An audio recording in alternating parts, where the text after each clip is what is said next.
Hello, welcome.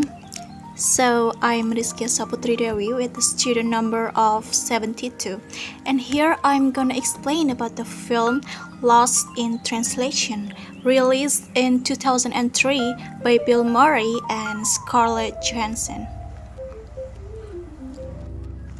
In this film, directed by Sofia Coppola, cultural context plays a crucial role in shaping the communication and interactions between the characters, particularly the two protagonists, Bob Harris and Charlotte, as they navigate their experiences in Tokyo, Japan.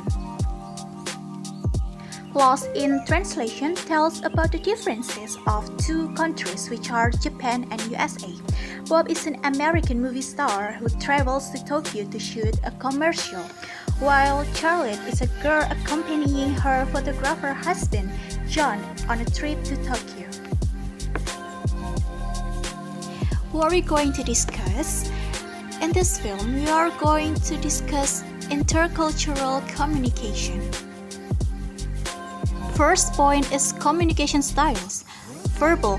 Bob and Charlotte speak English, but Bob tends to be more direct and Charlotte is more indirect. For non-verbal, a simple bow in Japanese culture can have multiple meanings, which might be misinterpreted by Bob. Similarly, Charlotte may struggle to understand the nuances of American humor and sarcasm.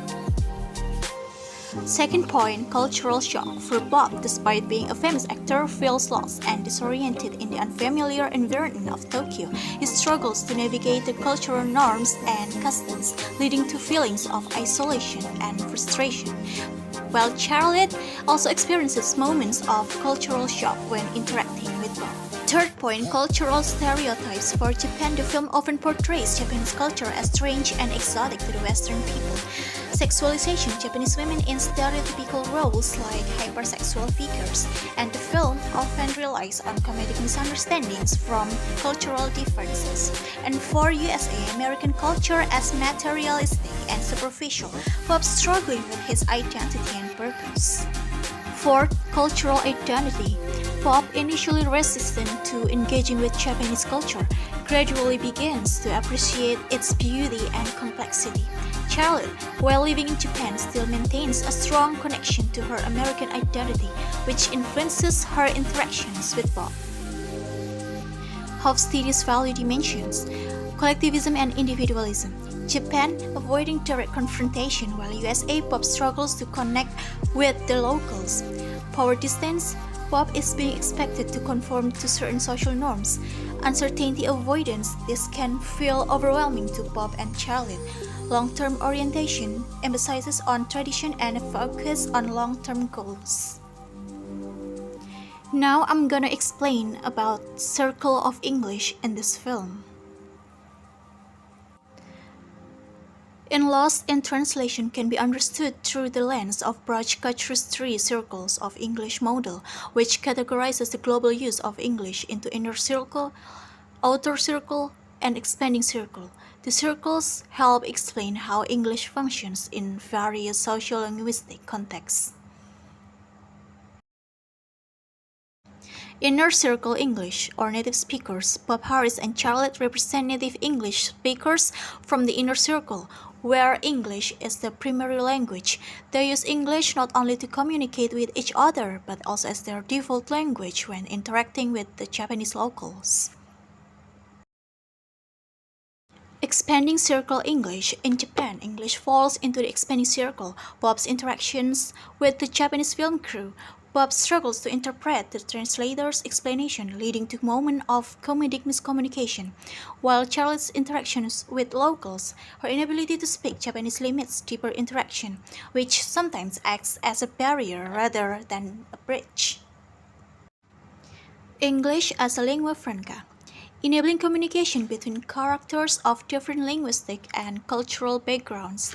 For instance, hotel staff, guides, and other service providers use English to assist Bob and Charlotte.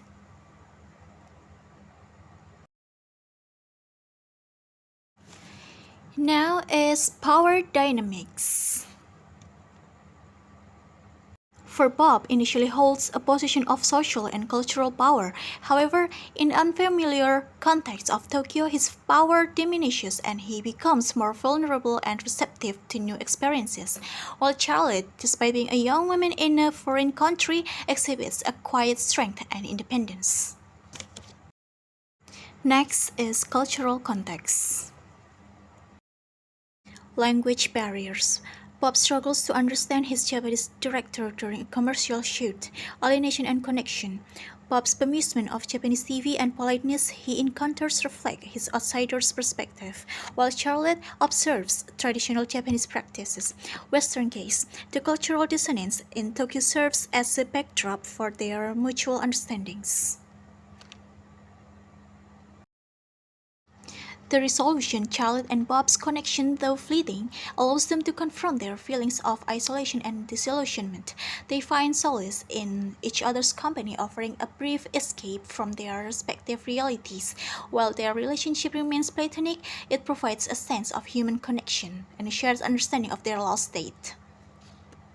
My proposed solutions: first, active listening, encouraging active listening skills where individuals truly pay attention and try to understand the speaker's perspective. And second, expressing vulnerability, where individuals can share their emotions honestly without fear of judgment, could lead to more meaningful relationships.